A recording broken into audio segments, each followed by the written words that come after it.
ہندوستان کو طویل جدوجہد کے بعد آزادی کی نعمت حاصل ہوئی، جس کے لیے ہمارے اسلاف نے زبردست قربانیوں کا نذرانہ پیش کیا، جان و مال کی قربانیاں دیں، تحریکیں چلائیں، تختہ دار پر چڑھے، پھانسی کے پھندے کو جرأت و حوصلہ اور کمال بہادری کے ساتھ بخوشی گلے لگایا، قید و بند کی صعوبتیں جھیلیں اور حصول آزادی کی خاطر میدان جنگ میں نکل پڑے۔ آخر کار غیر ملکی یعنی انگریز ملک سے نکل جانے پر مجبور ہوئے۔ غیر ملکی حکمرانوں نے اپنے اقتدار کو قائم رکھنے کے لیے طرح طرح کی چالیں چلیں، تدبیریں کیں، رشوتیں دیں، لالچ دیے، پھوٹ ڈالو اور حکومت کرو کا اصول بڑے پیمانے پر اختیار کیا، فرقہ وارانہ اختلافات پیدا کیے، حقائق کو توڑ مروڑ کر پیش کیا، آپس میں غلط فہمیاں پھیلائیں، تاریخ کو مسخ کیا۔ انگریزوں نے ہندوستان کے معصوم باشندوں پر ظلم و ستم کے پہاڑ توڑے اور ناحق لوگوں کو تختہ دار پر لٹکایا، ہندوستانیوں پر ناحق گولیاں چلائیں، چلتی ریلوں پر سے اٹھا کر باہر پھینکا، مگر ان کے ظلم و ستم کو روکنے اور توقع غلامی کو گردن سے نکالنے کے لیے بہادر مجاہدین آزادی نے ان کا مقابلہ کیا اور ملک کو آزاد کر کے ہی اطمینان کا سانس لیا۔ ہندوستان کی تحریک آزادی میں مسلمانوں کا حصہ قدرتی طور پر بہت ممتاز اور نمایاں رہا ہے۔ انہوں نے جنگ آزادی میں قائد اور رہنما کا رول ادا کیا۔ اس کی وجہ یہ تھی کہ انگریزوں نے اقتدار مسلمان حکمرانوں سے چھینا تھا۔ اقتدار سے محرومی کا دکھ اور درد مسلمانوں کو ہوا، انہیں حاکم سے محکوم بننا پڑا، اس کی تکلیف اور دکھ انہیں جھیلنا پڑا، اسی لیے محکومیت اور غلامی سے آزادی کی اصل لڑائی بھی انہی کو لڑنی پڑی۔ انگریزوں سے باقاعدہ منظم جنگ نواب سراج الدولہ کے نانا علی وردی خان نے 1754 میں کی اور ان کو شکست دی۔ کلکتہ کا ڈائمنڈ ہاربر اور فورٹ ولیم انگریزوں کا مرکز تھا۔ علی وردی خان نے فورٹ ولیم پر حملہ کر کے انگریزوں کو بھگایا۔ انگریز ڈائمنڈ ہاربر میں پناہ لینے پر مجبور ہوئے۔ اسے پہلی منظم اور مسلح جنگ آزادی قرار دیا جا سکتا ہے۔ علی وردی خان کے بعد ان کے نواسہ نواب سراج الدولہ حاکم ہوئے اور اس خطرے کو محسوس کیا کہ انگریز ان کے ملک پر آہستہ آہستہ حاوی ہو رہے ہیں اور ان کو ملک سے نکالنا ضروری ہے۔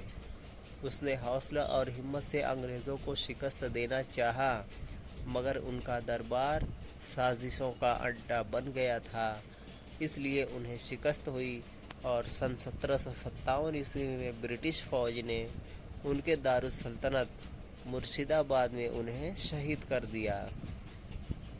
تاریخ کے صفحات میں پلاسی کی جنگ 1757 عیسوی اور بکسر کی جنگ 1764 عیسوی کی تفصیل موجود ہے۔ یہ جنگ بھی ہندوستانیوں کی شکست پر ختم ہوئی۔ اس کے بعد انگریز بنگال، بہار اور اڑیسہ پر پوری طرح حاوی ہو گئے۔ دکن فرمانروا حیدر علی سن 1782 میں جن کی وفات ہوئی اور ان کے صاحبزادے ٹیپو سلطان کے ذکر کے بغیر جنگ آزادی کی تاریخ ادھوری ہے، جو مستقل انگریزوں کے لیے چیلنج بنے رہے۔ حیدر علی اور ٹیپو سلطان نے انگریزوں سے 4 جنگیں کیں۔ ٹیپو سلطان سن 1782 عیسوی میں حکمراں ہوئے اور سن 1783 میں انگریزوں سے ٹیپو کی پہلی جنگ ہوئی اور انگریزوں کو شکست ہوئی۔ یہ جنگ 1784 عیسوی میں ختم ہوئی۔ یہ میسور کی دوسری جنگ کہلاتی ہے۔ انگریز اپنی شکست کا انتقام لینے کے لیے بے چین تھے، چنانچہ سن 1792 عیسوی میں انگریزوں نے اپنی شکست کا انتقام لیتے ہوئے حملہ کیا، مگر اپنے بعض وزراء و افسران کی بے وفائی اور اپنی ہی فوج کی غداری اور اچانک حملہ کی وجہ سے ٹیپو معاہدہ کرنے پر مجبور ہوئے۔